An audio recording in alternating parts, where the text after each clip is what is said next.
Aujourd'hui, on fait un street tattoo avec Johanna. Ça va? Salut! Oui, ça va. Alors, qu'est-ce que tu fais dans la vie?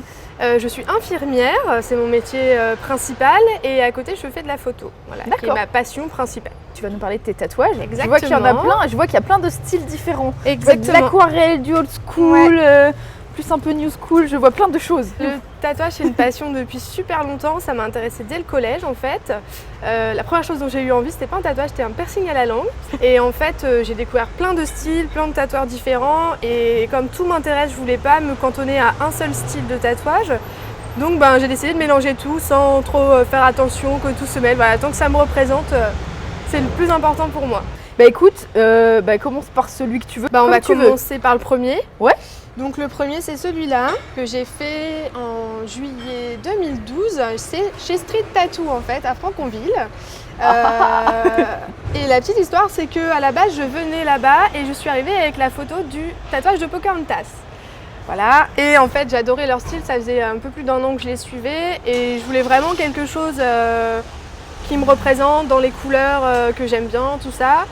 Donc ils m'ont dit celui de Pocahontas on te le fera pas, ça a été fait déjà 1000 fois, donc on va te faire un truc vraiment perso.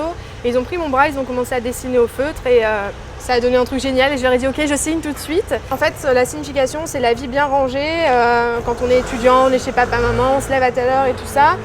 Et avec en fait les lignes noires qui représentent tout ce que je prends en fait dans ce que j'ai vécu avant et qui m'accompagne dans ma vie maintenant en fait, qui est toute colorée et où je fais un peu ce que je veux. D'accord. Voilà. C'est marrant parce que quand on voit comme ça, on dit que c'est vachement abstrait en fait. Ouais. Et en fait pas du tout quand t'expliques. Je l'ai fait, c'est un peu un concours de circonstances parce que je l'ai fait dans l'envie de marquer un peu ce passage à l'âge adulte. Et c'est au fil du temps que j'ai compris en fait et que j'ai apporté moi-même mes significations alors que c'était pas forcément établi dès le début. Le second en fait c'est le cerf sur la cuisse. Il est chou, il a des grands cils, il est beau. Voilà, inspiré d'un dessin de Rick Lee qui est un illustrateur qui fait des trucs assez sympas comme ça. C'est pour ma sœur, enfin l'une de mes sœurs qui est un vrai animal sauvage. Voilà, donc je trouve que ça la représente bien. Elle est très intelligente, etc. Et en fait, je trouve que le cerf, c'est un animal qui a beaucoup de prestance, qu'on admire généralement. Et voilà, j'ai fait ça pour ma petite sœur.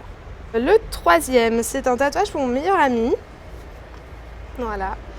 C'est une locution latine qui veut dire du fond du cœur. Et en fait, c'est quelque chose qui est très important pour nous, même qu'on soit loin, qu'on ne se parle pas pendant des mois. Voilà, il y a toujours cette alchimie entre nous et j'ai fait ça à une période où on se parlait plus beaucoup et voilà, c'est quelque chose de super important et c'est pour lui mais c'est aussi pour toutes les personnes, tous mes proches, toutes les personnes que j'aime. Le quatrième c'est mon mollet, c'est en fait une femme zombie qui ressemble un peu à Miss Hulk et qui est habillée en sous-vêtements avec un boa de boyau sur ses bras. Sympathique, voilà. En fait, j'ai mêlé 3 trucs que j'aime bien. J'aime bien les pin-up, j'aime bien les zombies, j'aime bien les super-héros, donc j'ai un peu condensé là-dessus. Faut que je la fasse retaper un peu. Mais voilà, c'est mon truc pas trop terminé, mais que j'aime bien quand même. Ensuite, j'ai fait mon renard sur la cuisse. Donc c'est pareil, c'est inspiré d'une illustration. Autant le cerf, c'est pour ma sœur, autant le renard, c'est pour moi. On m'a toujours dit au lycée que j'étais un peu fouine, un peu voilà, j'ai un peu ce côté à courir partout, un peu rusé, à faire des trucs. Donc, mais d'un autre côté, c'est un animal super doux, voilà, roux, que ça se voit pas comme ça, mais c'est ma couleur naturelle. Donc c'était pour me représenter moi d'une façon un peu sympa et pour aller avec en fait l'autre cuisse. Donc après, je suis arrivée sur Paris. Je suis venue sur Paris pour le mondial du tatouage, le premier qui s'est passé au 104. Et donc j'ai fait ma tête de mort mexicaine. Tu te l'as fait tatouer donc au mondial pendant la convention. Voilà. Ça fait quoi de se faire tatouer pendant une convention devant tout le monde un peu? C'est très excitant. J'avais promis à mes amis que je me ferais pas tatouer. J'avais dit non, j'en ai assez, c'est bon. Et en fait, j'ai pas résisté et je voulais une calavera depuis un moment déjà, mais j'avais pas trop l'idée, je savais pas trop comment la représenter, où. Et je suis allée sur un stand avec un tatoueur argentin en fait, qui est maintenant établi à Toulouse. Je regarde ses flashs, les tatouages qu'il a déjà fait et en fait j'ai flashé sur une calavera qui était dessinée en couleur avec ce détail dans les yeux et ça m'a vraiment trop plu et je lui ai demandé s'il était possible d'en refaire une plus dans mon style, plus en noir et gris Et avec ce détail-là, il m'a dit ok, il m'a dit bah viens dans 1 heure et voilà, 1 heure après, j'étais en train de me faire tatouer. Donc ensuite, là, je suis venue m'installer sur Paris et pour fêter ça, j'ai fait un tatouage encore. Je suis allée au 23 Keller à Bastille voir Eddie.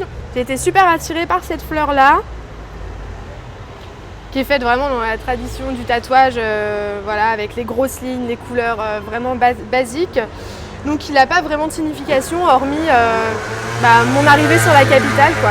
Toujours en histoire de flash et toujours au 23 Keller en fait, Bichon qui travaille là-bas et qui est plus spécialisé dans le dot work, il a eu un rendez-vous annulé et donc il a proposé 2 tatouages à faire sur sa page Facebook et il a dit premier arrivé, premier servi.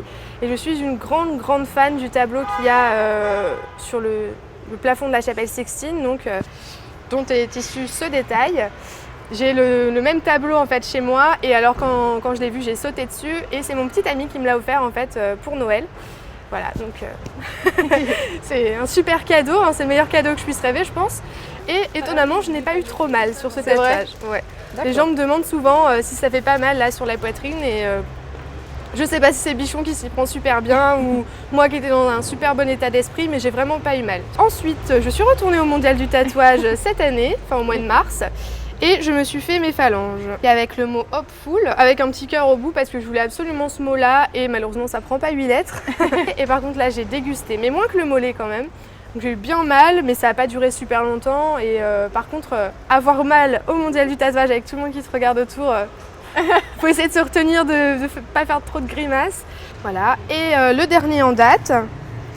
Voilà, c'est un papillon. Celui-là, il est vraiment super important pour moi parce que j'ai perdu ma grand-mère en fait au mois de novembre dernier et je l'ai vraiment très mal pris. Et comme je fais tout passer par le tatouage, comme j'aime bien en fait me souvenir des choses et les graver dans ma peau, je cherchais une idée, quelque chose qui pourrait la représenter. Et pour moi, ça a vraiment été ça. Quand Morgane a montré le flash et j'ai vraiment tout de suite accroché, je lui ai dit ok, je te le prends et je le porterai toujours sur moi. Et comme je me souviendrai toujours d'elle, donc j'ai fait passer ça là-dedans. Voilà. D'accord. C'est déjà très bien. Il me semble que je n'ai rien oublié.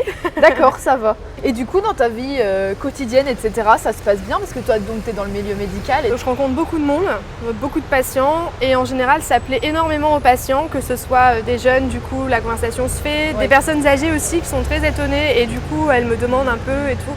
Elles ont beaucoup cette idée du tatouage chez les prisonniers, chez les... Voilà. Mais en général, ça se passe plutôt bien. Après, les employeurs... En fait, il n'y a pas le droit de discrimination au boulot, donc c'est pas dit très clairement, mais je sais que j'avais déjà été embêtée sur un de mes stages quand j'étais à l'école. Mais hormis ça, voilà, j'estime que ça n'influe pas sur ma qualité de travail et qu'il n'y a pas de souci d'hygiène, il n'y a pas ce genre de choses, donc je me permets et pour le moment, ça ne pose de problème à personne. Oui. Très bien. Voilà. Bah écoute, merci beaucoup. Bah de rien. Et puis, t'as d'autres projets prévus ou... Oh bah oui, le corps entier. D'accord, ok. Le prochain, je pense que ce sera mon bras fait par Maud Dardot chez Tintin. Oui, on l'a rencontré déjà. Voilà, c'est un dessin d'un illustrateur en fait qui bosse surtout sur Photoshop et tout. Et un jour, il a sorti un croquis et je lui ai dit, écoute, j'adore ton croquis, ça me rappelle plein de trucs, est-ce que je peux me le faire tatouer? Donc ça, c'était il y a déjà 2 ans et demi, je pense. Et donc c'est en attente, il faut que j'aille la voir et tout. J'espère que donc tu pourras faire ton gros bras avec Maud Dardot. En attente. Tu nous montreras ce que ça donne. Ouais, pas de problème. Pas de soucis, je reviendrai vous voir avec plaisir. Très cool. Salut. Salut.